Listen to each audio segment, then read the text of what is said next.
For one generation of Americans, civil and sectarian violence in Northern Ireland was brought into our homes through regular reporting on the nightly news.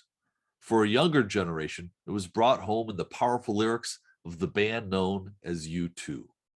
Today's guests are creators of street art and murals that remember that era in Northern Ireland's history.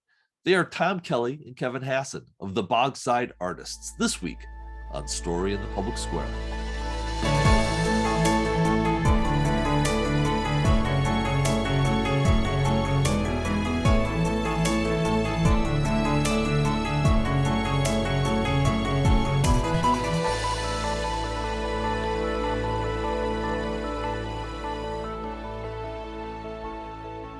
Hello and welcome to Story in the Public Square, where storytelling meets public affairs. I'm Jim Ludis from the Pell Center at Salve Regina University. And I'm G. Wayne Miller with the Providence Journal. This week, we're joined by Tom Kelly and Kevin Hasson, two of the three artists in Derry, Northern Ireland, who are known to the world as the Bogside Artists. Gentlemen, thank you so much for being with us. Yeah, thanks for having us. Thank you. So we were drawn to your work when we actually saw you on another television show, and we wanted to learn more about your work and the life that you depict in Northern Ireland. So tell us first about the Bogside Artists. Well, the Boxside Artists are three artists that were born and lived in the Bogside throughout our entire lives, and we've been practicing artists in the Bogside. But the Bogside obviously is synonymous with the Northern Irish conflict over the last 35 years, and as three independent artists doing our own thing, we thought it would be important for us to record our experiences, not just ours personally, but the entire community's experience of living through everything from gun battles to bomb explosions, the assassinations to the killing of children, riots, plastic bullets, tear gas, and all of that on a constant basis. As three artists to actually to come together and create a narrative to actually tell the story, and to create what has been known as a human document, art in the heart of conflict, and basically tell that story in a representational way, because we were not trying to intellectualize very sensitive events, or we were not trying to bamboozle anyone with heavy conceptual images, but we were simply recording our experience as we all experienced it. And hopefully at the end of the day, in creating these 12 large-scale murals, now known as the People's Gallery, that it would be a cathartic experience, not just for us, but for the entire community. Yeah, this is a question that I think we could spend multiple episodes on, but we're talking about the Troubles in Northern Ireland. Kevin, what for an audience that maybe only has a passing knowledge of what the Troubles were, can you encapsulate that in a few minutes here? Sure, I'll do my best. Ireland was partitioned in 1922, and the Northern Ireland state was set up then. But the overwhelming majority of the people in the north of Ireland were from Protestant background, and they preferred to be known as British and be part of the UK. There was a minority of Catholic people who consider themselves Irish nationalists and didn't want to be part of the new Northern Ireland state. Anyhow, since 1922 up until around about the late 60s, the Catholic community was the minority there, And the system that was in place by what they call unionism was discriminating against the minority in like the voting system. It was gerrymandering in jobs and various things. So more or less the minority was treated as second-class citizens for a very long time, until the late 60s, when young people here, particularly students at Queen's University in Belfast and so on, were very much influenced by what was happening in the United States with the civil rights movement there, with Martin Luther King and so on. And that had a lot of influence in people here and give them the courage for the people here to go on to the streets in the north of Ireland and demand basic human rights and equality.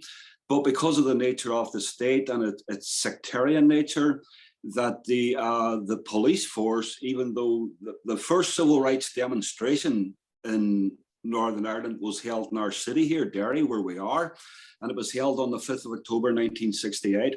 It was peaceful, non-violent, but unfortunately the people there were met with serious violence and brutality by the police force.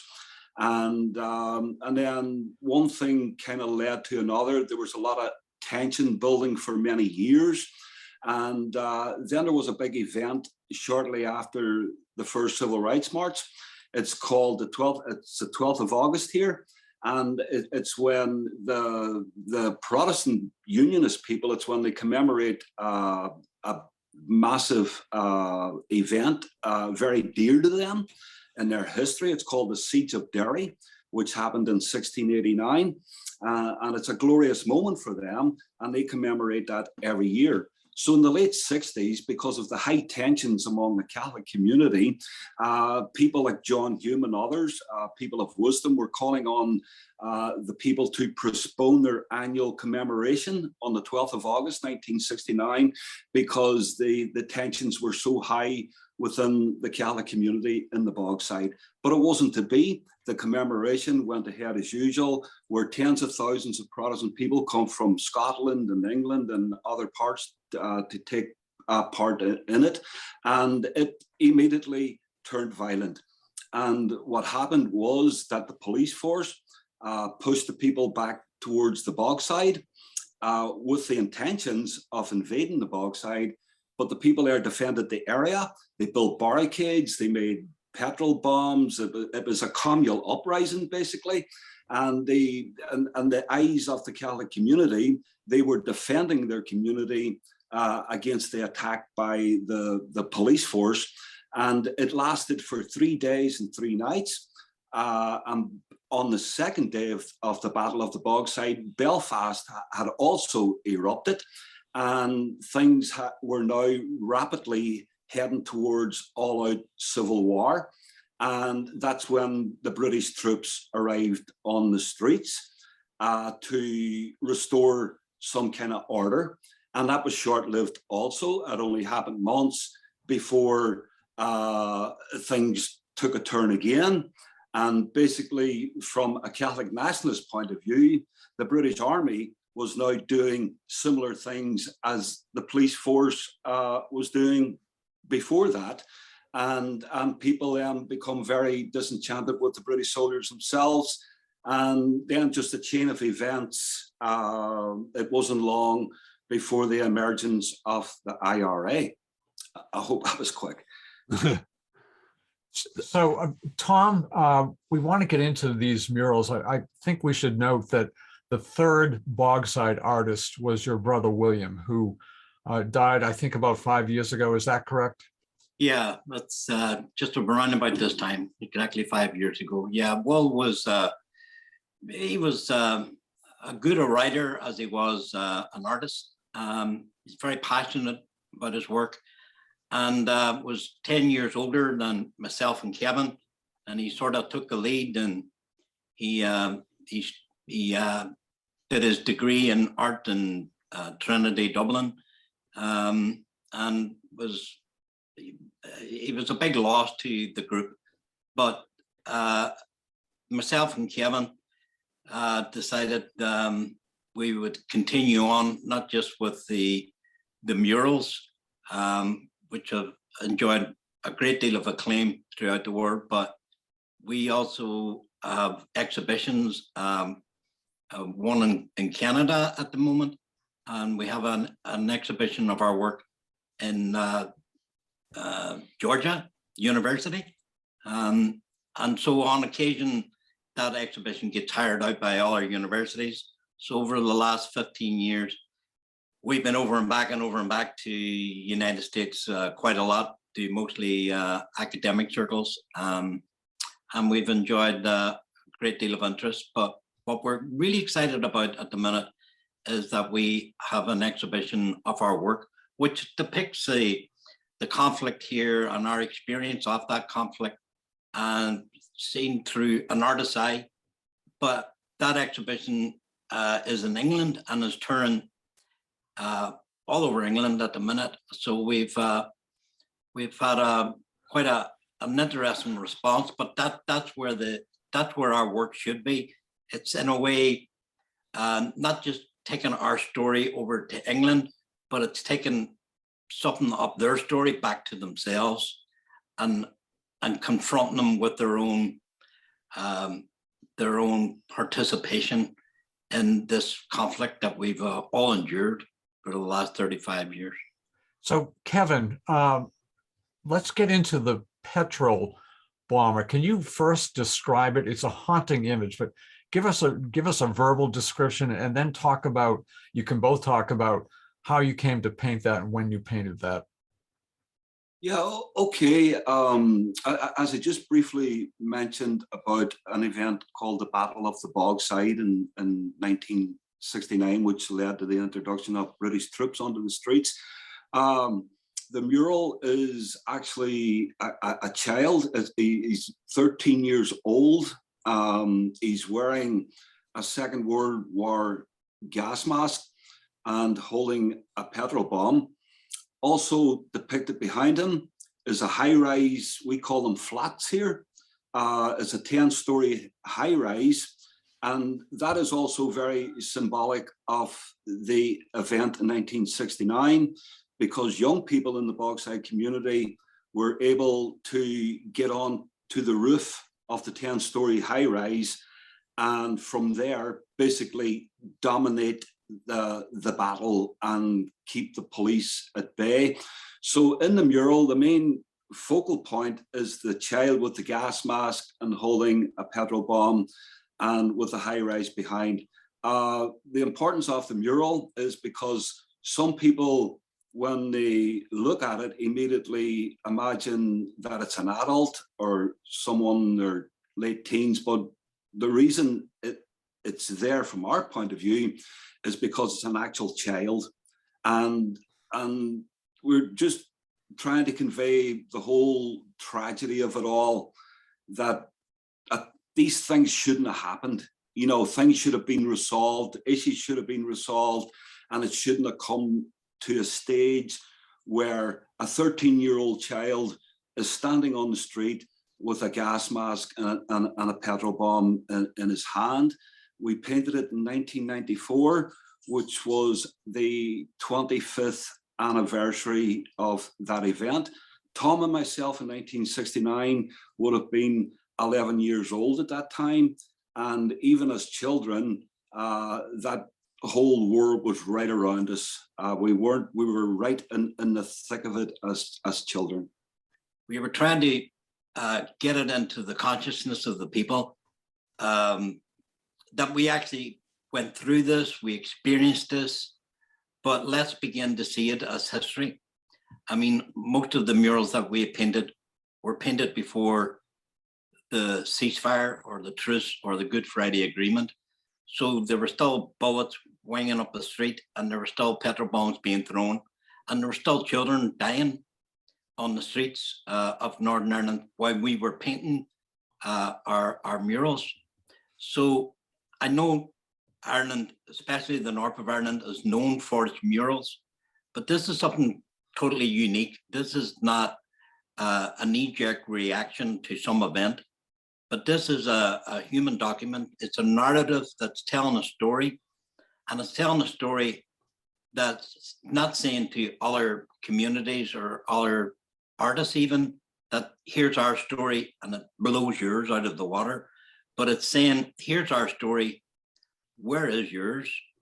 Without the balaclavas and the AK-47s and the military insignias, this is art that is painted with passion because it's lived. It's something that we came through. It's something that we experienced, and it's something that we have something to say. And what we're saying is basically, this is what people do to other people and what they do in return.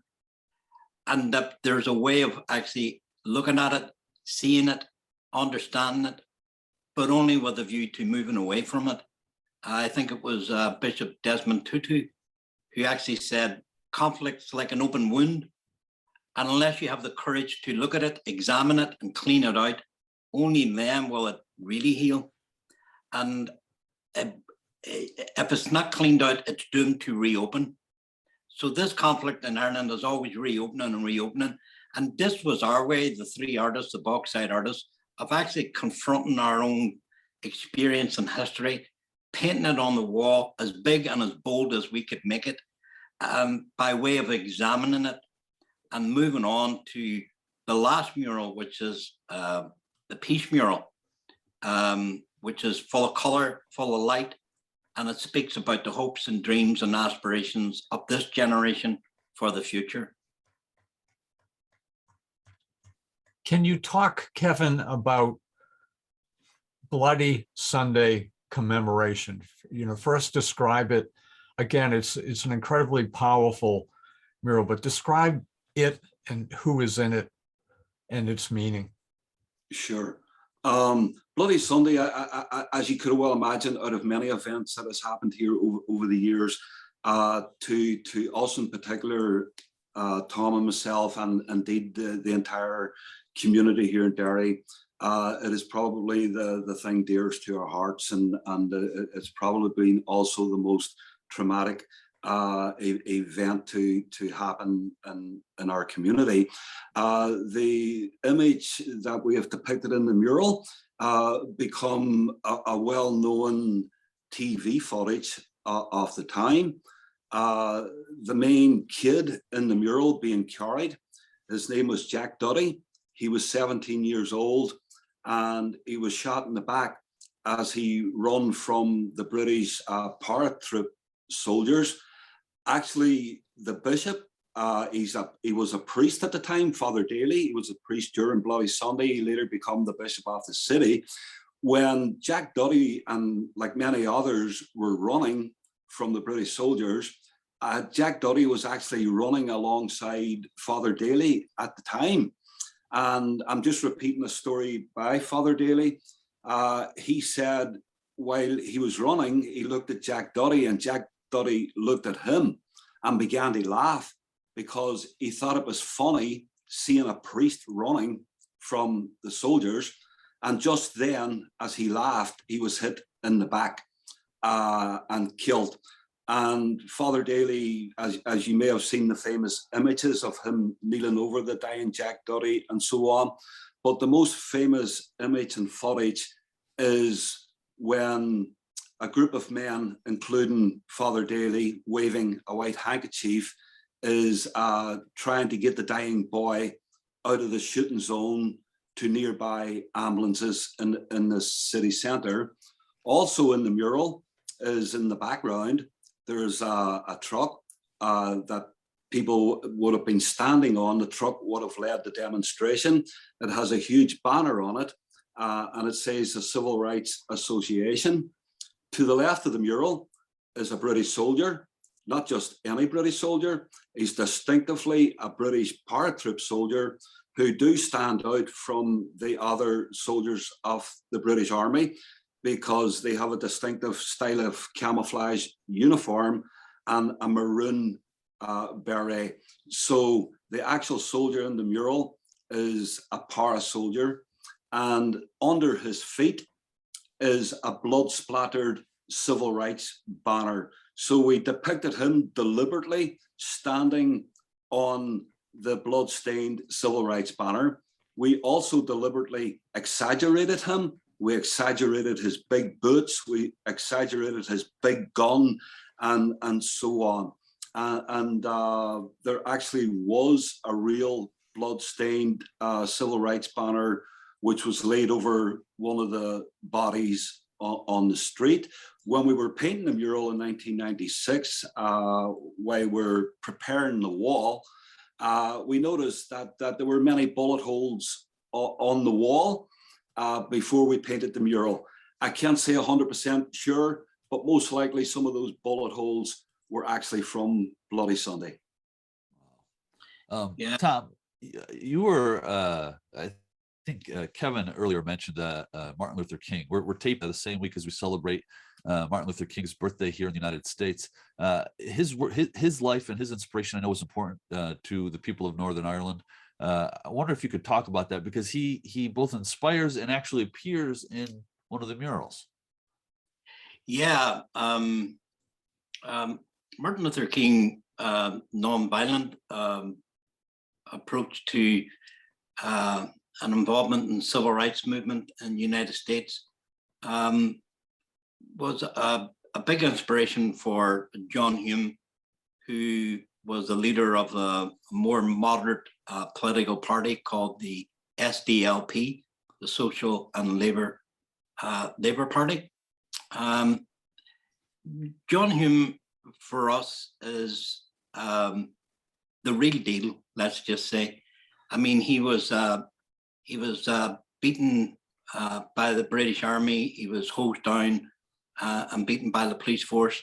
And he was actually even petrol bombed in his own home by nationalist Republicans in our own city because he felt he wasn't being condemning enough or hard enough on the British for things like Bloody Sunday, so on. But he was a man of peace, and we paid homage to him by painting his a portrait alongside his big inspirations. So we have a portrait of John Hume, we have Martin Luther King Jr., we have Nelson Mandela, and we have Mother Teresa there as well. And there's a bridge between them. It's a simple symbol, so to speak, as bridge builders. They're all Nobel laureates, but for us, of all the people that came out of the Bogside and became noticeable because of the political climate here, John Hume is head and shoulders above everyone else, in our opinion, and in the community's opinion as well. So it was important to make reference to John Hume. It's not about, singling anyone out in particular, but he represents he represented at that time the majority of people in the city, both Protestant and Catholic, who were looking for politics and dialogue and democracy to work, as opposed to armed struggle and armed conflict, and as opposed to injustice and oppression by the British state as well. So he was a very clever man, and he was a good friend of ours as well, the Boxside Artists. And we're not supported or funded by the Arts Council of Northern Ireland, or indeed the Tourist Board, even though the murals have become a major tourist attraction. We never set out to actually do that. But nonetheless, John would regularly visit our gallery, and he would spend time chatting with us, and even wrote a foreword for our publication called The People's Gallery. So he was a good friend. I'm worthy of having his portrait painted in the heart of the Bogside, where he was also born and raised. We've got literally about 30 seconds left here. I wonder if, Kevin, you could say just a little bit. We're about 24 years now after the Good Friday Agreement. What's life like in Northern Ireland today? Well, that's a good question. I suppose most people here today would like it to be a lot better. And saying that, it is a way better than what we had before. The North at the time, before the Good Friday Agreement, was the most militarized zone in the whole of Europe. All that military paraphernalia and war paraphernalia is all gone now. There has been great developments. I'm going to be begrudging here, mainly going to Belfast, not Derry. but economically, things have improved. But the most important thing that it has improved for the younger generations. As I say, it could be a lot better. Things are not perfect. Politics is politics, but it's certainly a lot better now than it was in our time when we were young. We have our own children today, Tom and myself, and we were just glad that they, even though things, as it keeps stressing here, are not perfect, but at least they would have a better chance and opportunities, I suppose, than we ever had in our life. Well, Tom, Kelly, Kevin Hasson, we could talk to you forever, but that is all the time we have this week. They are the Bogside Artists. Thank you so much for being with us. That's all the time we have this week, but if you want to know more about Story in the Public Square, you can find us on Facebook and Twitter or visit pellcenter.org. For Wayne, I'm Jim, asking you to join us again next time for more Story in the Public Square.